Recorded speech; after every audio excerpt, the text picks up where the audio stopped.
Super excited to talk with you guys today.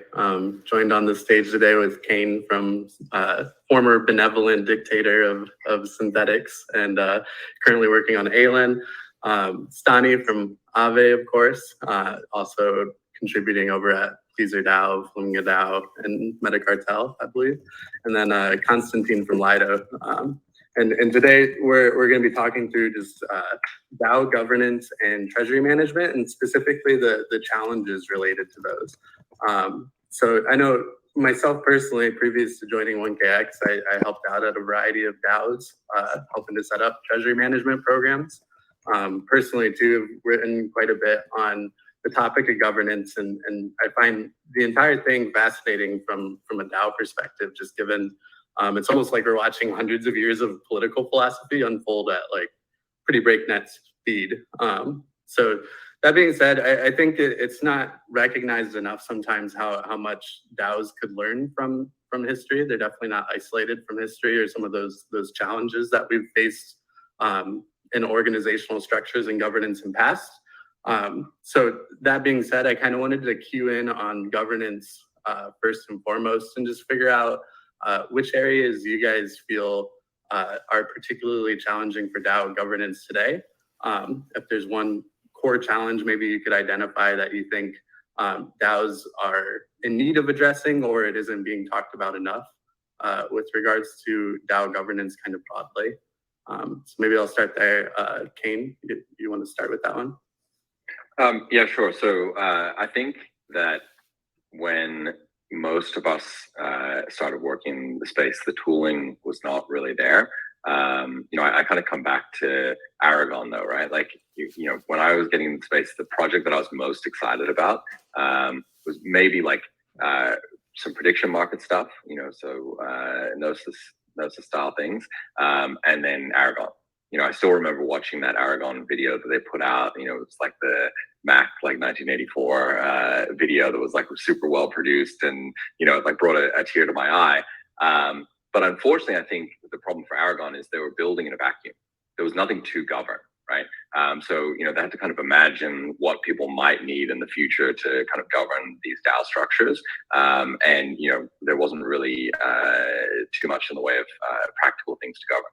And so I think that the issue that we ran into is that as we started to actually iterate on these structures and decentralize some of the the foundations and centralized components that existed for running these projects, the practical needs were very different to what the theoretical needs were.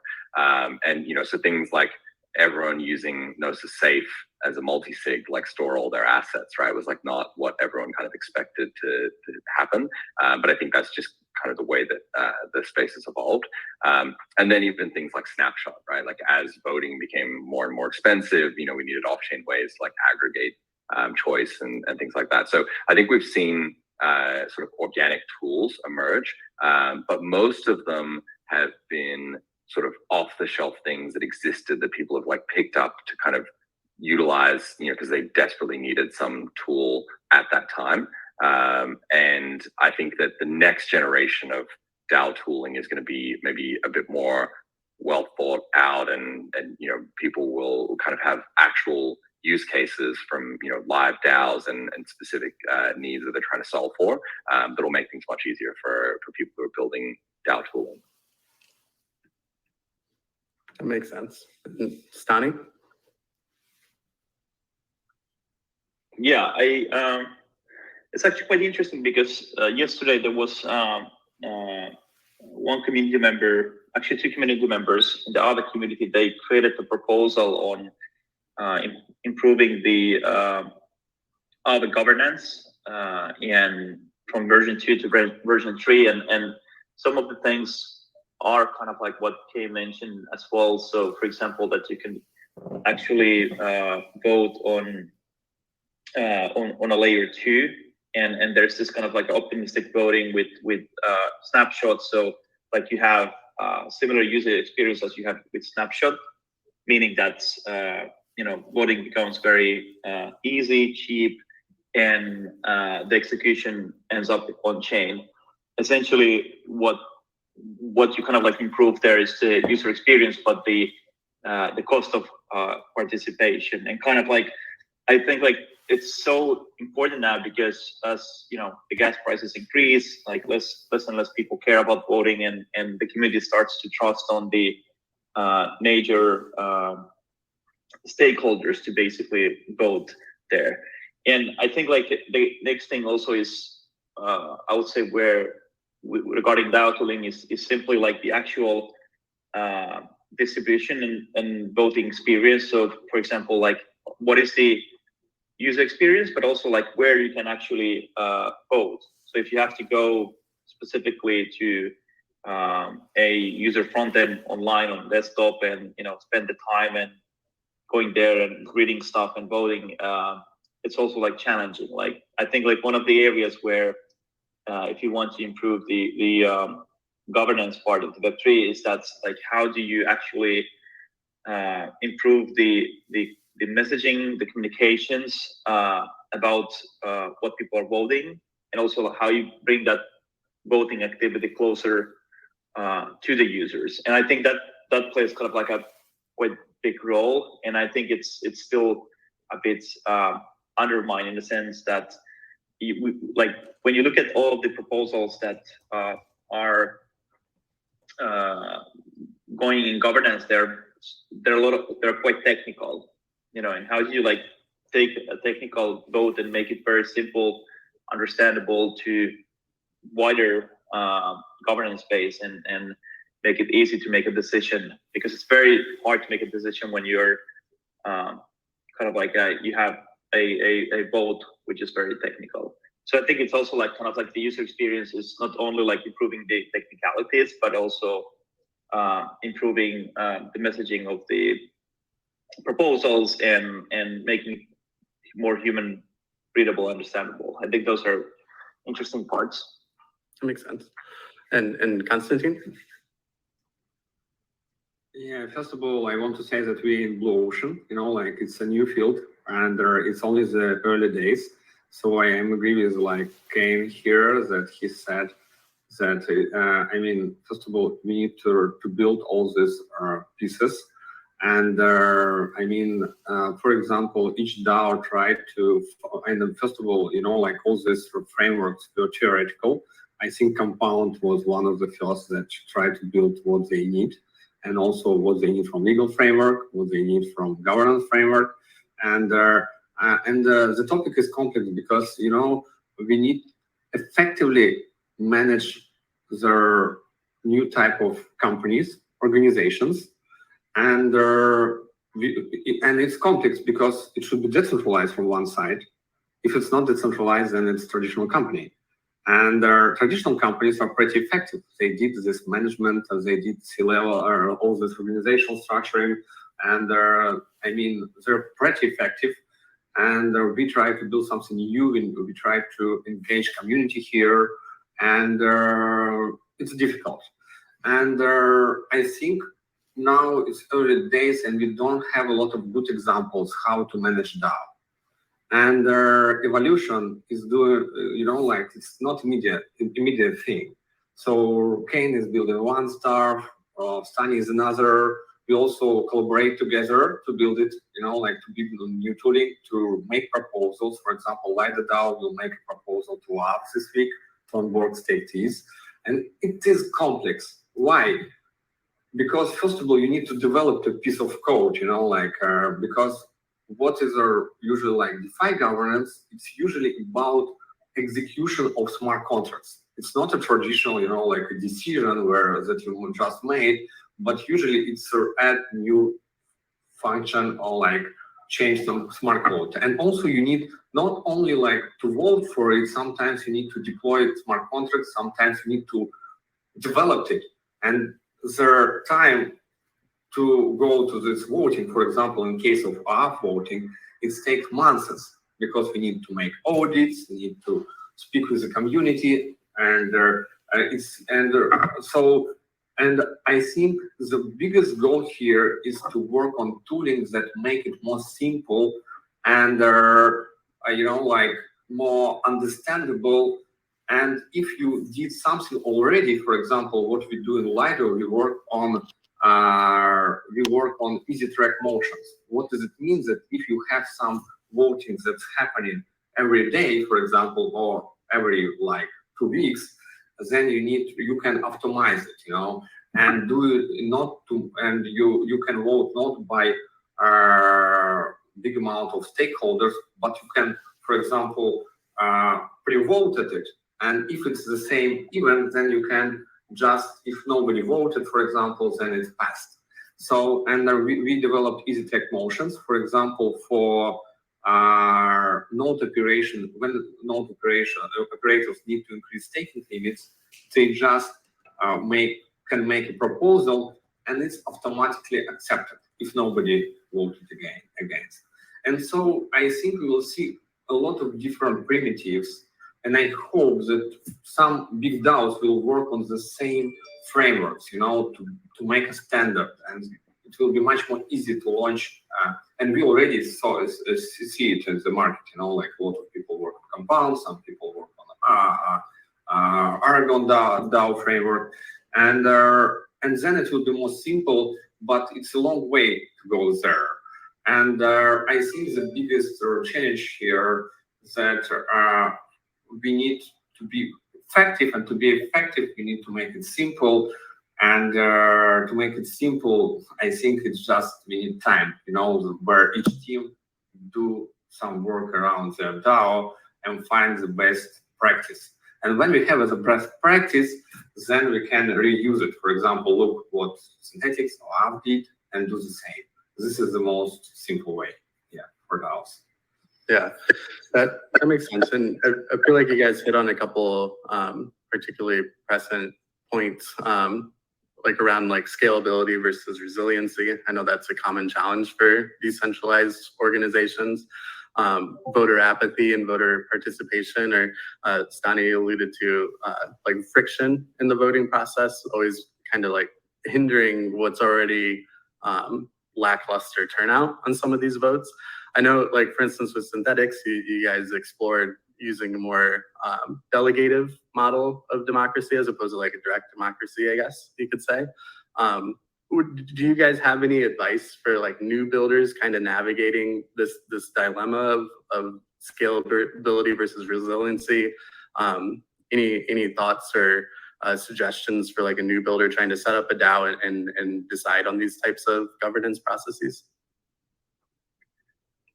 I think, my personal preference is probably towards this like council model, where, you've got a delegated democracy of, 5 or 7 people or 8 people or whatever, who've been elected by token holders. The challenge with a delegated democracy, though, is you have the potential for people to, kind of get stuck in that role, and it's hard to remove them. The status quo is just, oh yeah, keep voting in that person. They've been in for a while, safe hands. You also have probably a lack of accountability when it comes to on-chain transactions. So, we still have this issue where most of the transactions that are executed to change protocols in the space are, executed by multi-sig. Right. There's a group of people that, see some off-chain signal in like a snapshot vote or something like that, and then go in and vote for it. Right.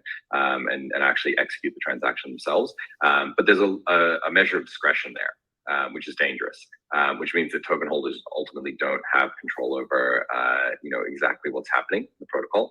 And so I think that the delegated democracy council model right now, using snapshot on a multi-sig, is a bit of a kludge. I don't love it. And so with Synthetix, we're planning a new module called the V3GM, which is basically going to allow for the council to have direct access to the contracts to make changes directly, but for token holders to be able to veto those changes. So anyone can go through the normal proposal process, put in an improvement proposal that goes through like an off-chain, rough consensus process to kind of get to a point where everyone's happy that that's the right thing to do. And then there's a vote, and that vote is enacted on chain by the council. And then the council can, if the token holders believe that it's not in the interest of the protocol, the token holders can block it. And so all of this stuff happens on chain. It's very transparent. It's not, discretionary. It doesn't rely on, 7 people that are docs to kind of do the right thing or whatever. It's much more transactional with that. So that's the next iteration of Synthetix governance. But to date, it's been this very discretionary kind of rough model of off-chain consensus. Makes sense. Aave or Stani or Konstantin?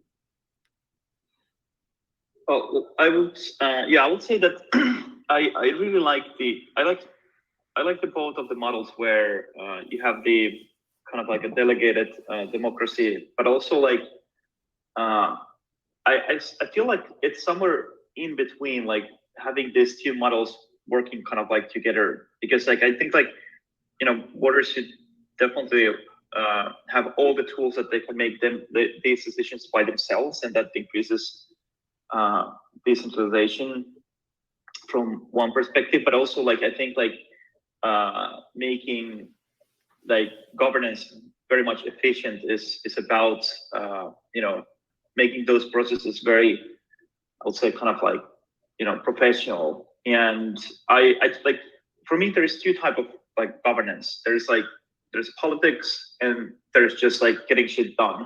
And the thing is like, when you need to get shit done, you kind of like want to have as efficient process as possible, because those kind of like votes might not be like a political charge there or so much opinionated decision making, but it's just like a process that you need to go through. And in many cases, it might be, for example, in case of some of the asset listings, especially in the upcoming version 3, because there is all kinds of risk mitigation mechanisms. So, for example, the asset listing becomes quite standardized process as you can cap the listed asset and the risk involved. So practically, we can scale the asset listing completely. And I think like that's something where like we're trying to think like how to make this process as efficient as possible, and boils down to what Konstantin said as well, kind of like making it easier also from the proposal side, and also like our thinking is like how to make it more efficient from the voting aspect. And then of course like the governance where there's politics. So that's something where we're thinking like how to kind of like ensure that there's like enough people who have reviewed the proposals, and they have enough knowledge, and they're spending time on governance, because it's more about also like dedicating time to that.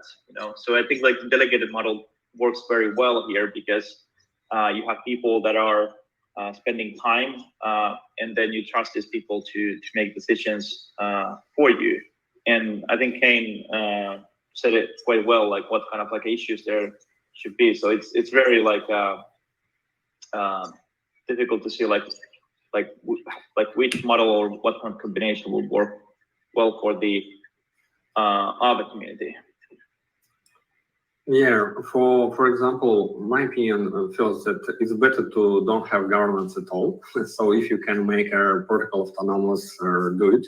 And I think, for example, this is our big goal for us, take this product to make it finally like autonomous, because the main stakeholders here is holders, and they need to maybe like have some way to govern it, but not like maybe Lido DAO. Lido DAO is like developing their solution. And until it's possible, we should have this governance. And when we have it, so it is an issues here. So some people, and we know that it's a lot of institutional holders, and not only institutional, it's a lot of people who just hold tokens, and they don't want to vote at all. And because it's much more simple just to buy and take upside. And it's okay, like maybe some of them want to delegate tokens, and if they delegate tokens, it's already good, and which I think this option should be available, because sometimes, and if you already invested and you're ready to find a representative of you who maybe more engaged in this protocol, then it's good. And then you have a delegation in case of if you have some function or like department or unit, we can call it by different names.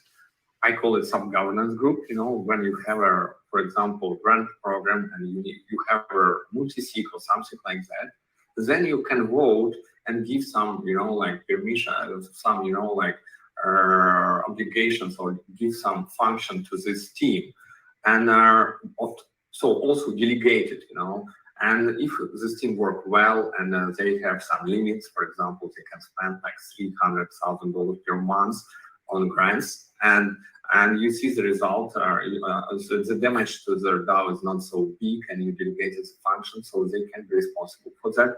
They can be very active, and they don't need to go to vote every time to main governance. Then you can build a pretty effective structure, with where you have stakeholders, they have the main governance, they can maybe gain tokens, and then you have a lot of sub-governance group who can collaborate with each other and who can operate without, every time go to the main DAO. Yeah, that makes sense. Along that route, you're kind of talking about too, like delegative working groups in a way.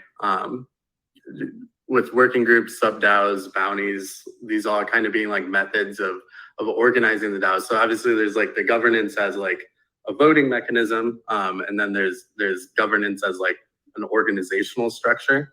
Do you guys feel that like working groups are an effective model for DAO organization, or would you prefer it to be maybe more like core team kind of being in charge and only delegating as needed, like via like a bounty system?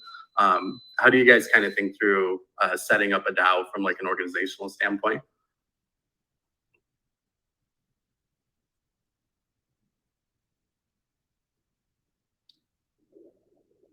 You want to go first, Stani? Yeah, I can start if you would like. So I think like it's also a big challenge, because in classical organization you have already a structure. How much, for example, if you're a SaaS company, you need to have like, so if you're 100 people, you need to have 30 people in sales team, and some other things. Or you should have a C-level, and this C-level you should have like these people. In case of DAO organization, it's really like new thing, and nobody knows, and it's not a lot of good example of effective DAO. Some of them start to be a really bureaucratic organization, even much more bureaucratic than like original centralized companies. Why? Because in centralized companies you have a leader can push, and it's okay. In a DAO you want to make like it's like, if you will push and you will be a leader, you will destroy all the culture inside. And to build this culture, for example, in Lido DAO, we are as a stakeholders with Vasily, we have never voted. Why? Because we think that we need to establish the culture, we need to teach people to vote, and they should be responsible for decisions, that Lido DAO did. And so in case of organizational structure, I think that there are, for example, if it is people who are responsible straight to the stakeholders, and it's like leadership team, in case of Synthetix, as in sense consoles, and this like leadership team can have own teams, like this, we call it sub-governance group. And so we try to, like make decentralization in different levels. From one side, on a level where different something like C-level, like leaders have own teams, and they work straight to the DAO. So they're not working in one team or like foundation or like company, and so they can compete and they can, but they work together. They have, the same OKRs, the same goals to achieve as their final result of the year. From other side, we want to, the other piece that is pretty big, because it's about development, and the development is really complex, and it takes sometimes months and years, like to deliver a new product. And where we try to do, if we, for example, have a Ethereum team, it's work together. It's not independent people. It's one team. It's one unit, because they need to work together. But if, for example, Lido DAO looking for a team to develop a liquid staking for another blockchain, like Cosmos, for example, we try to find out another team that can be part of other company, and that will start to work on a Lido DAO. And from that way, we also try to achieve a decentralization in different, like teams will own different products. Then we will have lower risk on a protocol level. And but it's also, experiments. It doesn't mean that it will work. We experimented. If it will work, then other DAOs will use it. And what I try to say is that now it's early stage. We should look on each other and like discuss the best practice and just reuse them.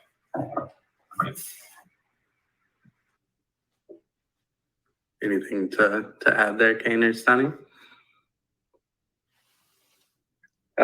Yeah, so I think my view is like it's a little bit about control, right?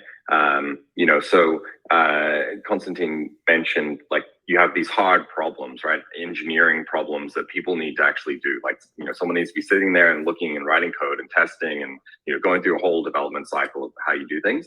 But I think what you want to do is you want to have that function operating really effectively, being optimized, being efficient, but not in control, right? You kind of asked the question, should it be in control, right? And I think the answer is no. The engineers who are building the code should be responsive to the wishes of the community, right? Like this is the benefit of a DAO structure versus a corporate structure, right? In a corporate structure, it's very hierarchical. Typically, you'll have a C-suite or some leader or whatever. And, if you go back to like the old days of DeFi when a lot of things were centralized and, I was the director of the Synthetix Foundation and, et cetera, et cetera. There's all these examples, right, of people that have kind of given up that power. If I had a dumb idea, that idea would still most likely happen, right? And that's very dangerous, right? If a single person has the ability through force of will, soft power, hard power, whatever, to like do a dumb thing, and there's minimal checks on that, right? And like it doesn't have to be like catastrophic. It can just be like a dumb idea that you just push through, right? The Fire phone, right, is a good example of Amazon, right? Like literally the dumbest product that anyone's ever built in history, and it was like just purely out of like Jeff Bezos like force of will of saying no, you will put like weird iris scanners on the corners of the phone or whatever crazy shit he wanted to do, right? And that can happen in a hierarchical organization because there's one person who says like, I'm in charge, I'm going to do this thing.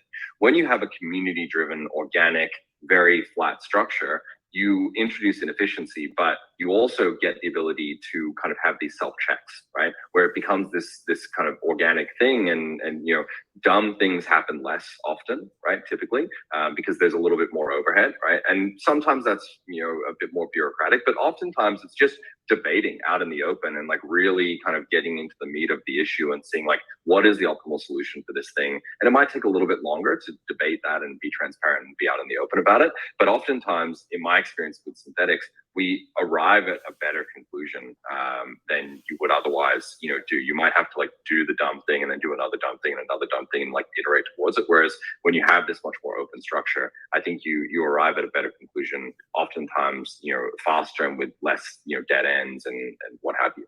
And I think that's fundamentally, in my view, like the benefit of having this very open, collaborative, organic structure. Yeah, I want to add here that, one of the biggest benefits is transparency, that Kain said. This is, what brings and makes this governance, superior, because you have a transparency on all levels, because you're a DAO, you execute code, you make a decision, and this is a culture of high governance. I would add to, just to kind of shift gears, because I want to make sure we have time to talk through Treasury management side of things as well. What do you guys view as the primary goal of DAO Treasury management? And kind of along those lines, what tools do you think DAOs are most in need of to accomplish those goals? Maybe we'll start with you, Stani, this time, since we missed you on the last one. Yeah, for me, fascinating is that now many of the DeFi protocol DAOs, they actively generate treasury, which is like amazing to see because, for example, in Aave's case, there's over way more over 30 million worth of active treasury that has been generated within a period of 1 year, making the protocol pretty much financially self-sustainable. And kind of like the question is here, like, well, in the Aave protocol, it's the treasury is managed automatically because they are minted in A tokens and they have yield. But there's, for example, initiatives such as Llama where you know, there's kind of like treasury management for DAOs. For example, how DAOs should diversify their treasuries and so forth.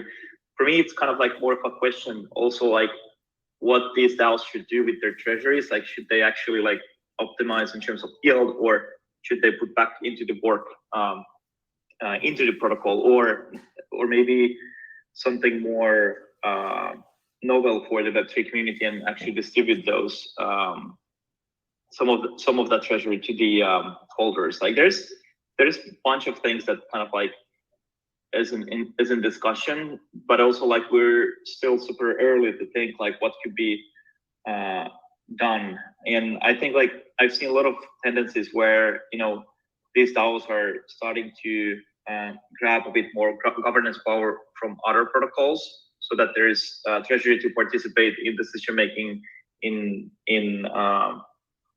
other DAOs as well, which in my opinion is a very interesting progression, and what's been happening now also in the Aave community. But I think kind of like there's some sort of a fine line how to get part of that value back into the development and how to fund more initiative beyond the kind of like a normal grants program that there is. But I think like for me the most fascinating thing is that, you know, these protocols are so sustainable. So, you know, if the team or main contributors disappear, there's always the treasury that attracts more developers there over time as it gets utilized.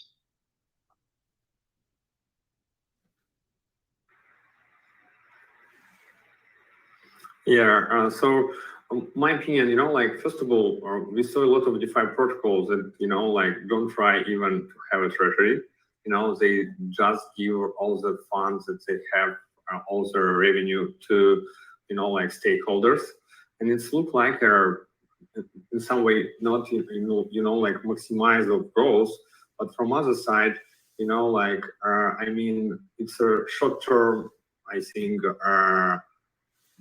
short-term like vision. Why? Because I mean, when you, for example, if you look on traditional companies, on startups, when they start to pay dividends, or when they try to pay back, is it 5 years, 6 years, 7 years, 9 years? I don't know how much time. Somebody never do it, you know, like Google, for example. And in this case, when, for example, some DeFi protocols, you know, like start to like try to pay in day one, you know, like a lot of fees back, it's look like more go-to-market strategy or Ponzi type of mechanics, you know, when they try to maximize their growth. And it works sometimes, and it can be like effective mechanic, yeah. But I think that treasury is really important for long-term, because you know, like nobody knows how many like crypto winters can happen, you know, maybe it's super cycles, but still it will be a big competition. And in this case, you need funds, you know, like to survive, to develop new products. Maybe like now you're successful, tomorrow you can be not so, and you should be ready. I mean, if in DAO you have like employees who work straight to the DAO, you should hedge. First of all, I mean, why you need funds inside? You need to pay salaries, you know, when you're growing, and you need to hedge maybe the risk if, for example, your salaries in different currencies, what usually like companies doing. And then when you're like stable, then you can use your like treasury and try to generate yield. But in general, in the beginning, when you launch your startup or even any company, you know, like you don't try to, you do not invest your money. For example, you raise capital, you not like invest this capital in some VC fund or like hedge fund or somewhere. You just focus on building your product. And in my point of view, in the beginning, if you even not really like, if you have some revenue inside and it's growing and it's even in stable coin or like in Ethereum or any other like stable currency, then it's already like a good thing. And you don't need to, like spend a lot of time on like try to maximize your yield inside the treasury, because the main goal is to build your thing, like to build and find to grow as fast as we can. And then I mean, what for example we like want to do in the future, we didn't make any like treasury management stuff yet. So we want to establish a team who will work on different goals, and to pay salaries, to cash salaries, to maybe allocate some capital in some strategies. It can be A tokens, it can be stake tokens, it can be like some Synthetix tokens, like you can have some yield to run on top of it. And for that, like we are in early stage, because it's not a lot of things that we have now. And in general, what we want to do, we have like to have a trustless trustless treasury management, where you have another organization or you have a committee that do some smart contracts execution and allocate your capital in some strategies and don't take the risk. And also here, it's important to have a transparency, to have a tooling around. For example, if you use some Aragon DAOs, then you should be sure that the code that you voted and that you executed is really that code that you want to execute. And and it's complex because all this finance team should have the experience to write smart contracts, like to check it, or like to have a guidance how to do it. And also, I mean, it's a lot of other things that are not here yet, like, because you don't want to do it in custodial way. You want to use it in non-custodial way. You want to have a reporting, and you want to have a real-time reporting. Maybe you can use Dune right now, like to do it. And I think that it will be a lot of organizations that it will provide such services, but it's not here yet. Yeah, you bring up a good point around like right now the default is kind of like most DAO treasuries are primarily composed of the native token, and then there's arguments for diversifying from like a risk management perspective, and then there's arguments against diversifying in a way because you're effectively kind of giving away equity in the startup potentially too soon. I think that's a pretty interesting point, and an area that's kind of like a balancing act between those two types of strategies. And along those lines too, you brought up like with the contributors kind of having experience in these. Do you guys feel that DAO treasury management should be more active or passive in nature? Like, should it be more like you stake your ETH and you collect some indices for the industry? Or would like more active pursuit of like yield farming strategies at potentially the risk of the project being more focused on asset management, I guess, than the core what you're building. So I don't know if Kain, maybe you have any thoughts along those lines. Yeah, I mean, I remember back in the good old days after the Tezos ICO, everyone making fun of them for basically pivoting into a hedge fund, right? There was a long period where there was no blockchain, but there was a lot of investment activity and all kinds of stuff going on. Yet at the same time, right, like there's an argument to be made for, I think, the fact that they like diversified the capital raise into like BTC and ETH and a bunch of other things was a really smart play. They've got like 1 trillion years of runway or something like that, and can do things for the next, however, an infinite amount of time, right? Even if the initial approach doesn't make sense.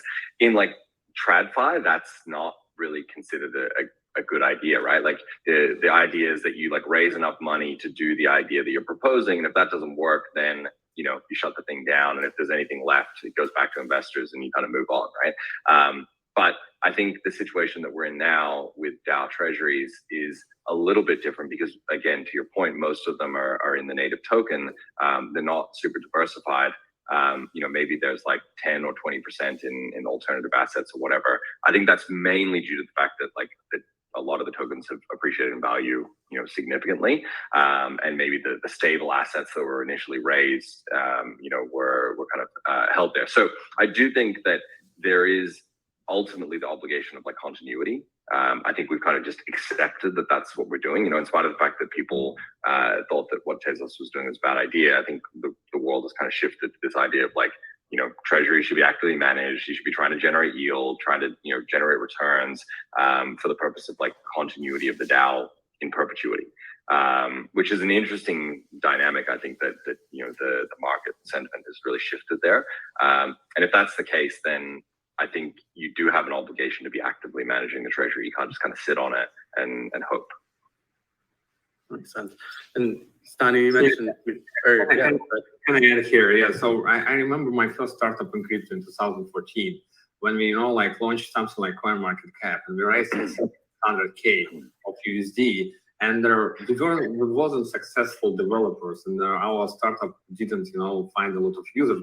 Because what we want to do, we want to give people to manage their portfolio in 2014, and it was maybe 1,000 such people like we are who want to do it. But what we did successfully, we invested in Ethereum, a lot of startups, and this startup give a lot of return. We did maybe 1,000 tax for our, investors, just investing in crypto. Was it a mistake? Yes, or maybe but did we have a profit? Yes. And in general, my thinking here is that, first of all, DAO treasury should be, diversified. We remember how Ethereum crashed in 2017. And part of that was that we didn't find product market fit. And another part that all treasury were in Ethereum, and they start to sell every month and dump the token, dump Ethereum down. And that's why it was the crash, part of the reason, yes. And from other side, we need to be conservative, because this is a long-term and this is a treasury. They should be conservative, and we should understand that you need to survive many years. And it's a good time, for all DeFi protocols to have such treasuries that can help you, to survive next 5 years and to build great products for us. Yeah. And Stani, I was going to ask on I know with Llama, they were kind of looking at strategies to make sure that Aave kind of holds on to the native Aave token if possible and kind of hedge that exposure and get some yield elsewhere. Any thoughts from you in particular around kind of that balancing act between risk management and giving away equity too soon? Yeah, I think personally, I think it's when it comes to native treasury assets, I don't think there's any I would not focus so much on hedging, because that will be kind of the same way as you're building your company and then you're hedging your whatever you're building, the value. So I don't think that's super interesting. But maybe what is interesting is obtaining governance power of the other protocols, and also kind of participating in those protocols, and that can be very nice thing to do. And also kind of maybe thinking of how to build more value than actually essentially when you have a protocol, it's you have the treasury, but it's there for that you can build new things, you can build more utility, and that way generate more income. So I think that's where the focus is, and that's how when you think of these protocols, how they could scale more and innovate, because it's all about innovation end of the day. And I think that's where the focus should be, instead of kind of too much of over optimizing the income on the treasury. I would rather take the treasury and give it to more developers and get more things to be built, I think, and generate that way more income stream to the DAOs. I think that's the way to go. Yeah. And I realize we're right at time here, but one last quick question, maybe just real quick response around teams that are building treasury management tools today. What would you guys be specifically looking for, since you have more experience from larger DAOs? Like if there was one tool that could kind of solve your problem along treasury management, what kind of tools would you prefer? I think, risk management is critical, right? Like you need to have oversight around the risks that are being taken so that, you can properly size the allocations that you're making to specific things. So you're having very clear oversight around risk for the people that are responsible for managing the treasury on behalf of the token holders is really critical for those tools. Stani? Yeah, I would say some sort of like optimistic voting where you could just like vote on snapshots. That's very interesting on the like technical parts, and then getting that into the on-chain execution. In terms of treasury, somehow, some way, actually more towards like, I think like Kain said very well about the risk management, but I would say more in our case, like how you can actually benchmark like the distribution of treasury into projects and that build, and how you can actually measure that, like kind of like, I'm gonna maybe say KPIs, but also like pretty much like benchmarking like what kind of results you will get in. But also like the third thing I would say, like how do you optimize like how much like revenue you collect as a DAO from the protocol, and how do you like find the sweet spot? That will be a very cool thing to have. Konstantin? Yeah, I would want to see, like maybe, like strategies that already work. For example, you can build something like index funds for treasury management, where like some DAO allocate capital.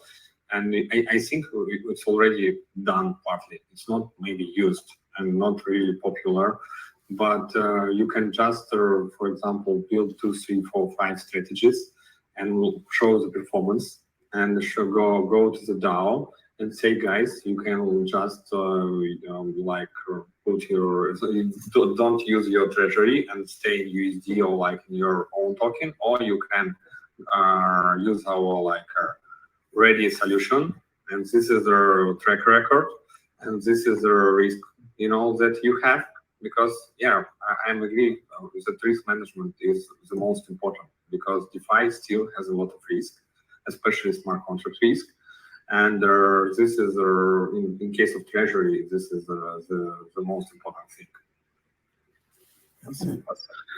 Yeah, well, like I said, we're right at time. I appreciate everyone's time today. Like you said at the beginning of the call, treasury management and DAO governance is so vital to the space. So it'll be interesting to see how DAOs continue to innovate here. So thanks, everyone. Thank you.